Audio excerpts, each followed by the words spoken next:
What up, my wrist lock homies? The wrist locker here. Today let's do a deep study into Kotegaeshi wrist lock and how we can apply it to BJJ. Let's start by showing some examples on how the traditionalists apply this technique. After seeing these videos, many BJJ keyboard warriors are going to say that this wrist lock doesn't work. Or say nobody is going to tap to that. First, I am going to introduce to you my rules for standing wrist locks. I created this from my 25 years of wrist locking white belts. Normally in BJJ everyone always says position over submission. But when standing, the new rule I am going to coin is submission for position. How I came up with this rule were from two things I saw. One being boxing and the other from cars. Let me explain myself. This is a guard for boxing, and this is a guard for Jiu Jitsu. This is a clutch and shifter in a car, and this is a clutch and shifter on a bike.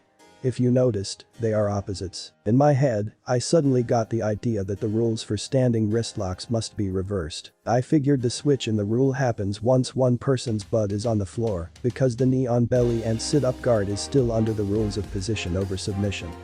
Next tip is that wrist locks have a second function that not many people are aware about. Wrist locks can also be used for takedowns. It's not only for submission. With that in mind, this leads to the second rule I am going to coin for wrist locks. When wrist locking, if you control the elbow, you are looking for submission. But if you don't have elbow control, you are looking for the takedown. Of course, there are always exceptions to people with weak wrists. But the rule stands majority of the time. Pussy! Now let's get into the Kotegaeshi study. With the rules I stated before. Kotegaeshi fits under the takedown wrist lock category.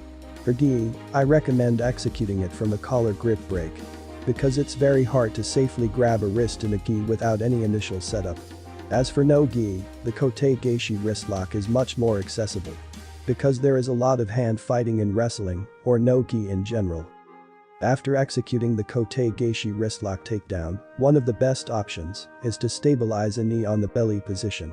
Or my personal favorite, jumping onto an arm bar. Now lastly, since most internet keyboard warriors need live roll footage, here they are.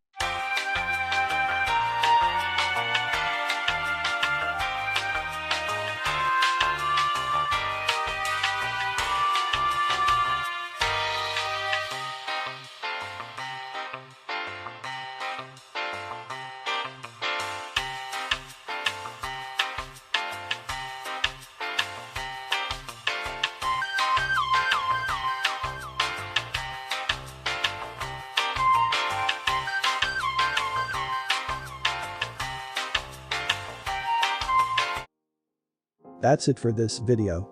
If you like these videos on fixing traditional wrist locks for BJJ, make sure you subscribe, like this video, and turn on the notification bell. Also leave a comment below on what technique you would like to see next. Till next time, go wrist lock some white belts.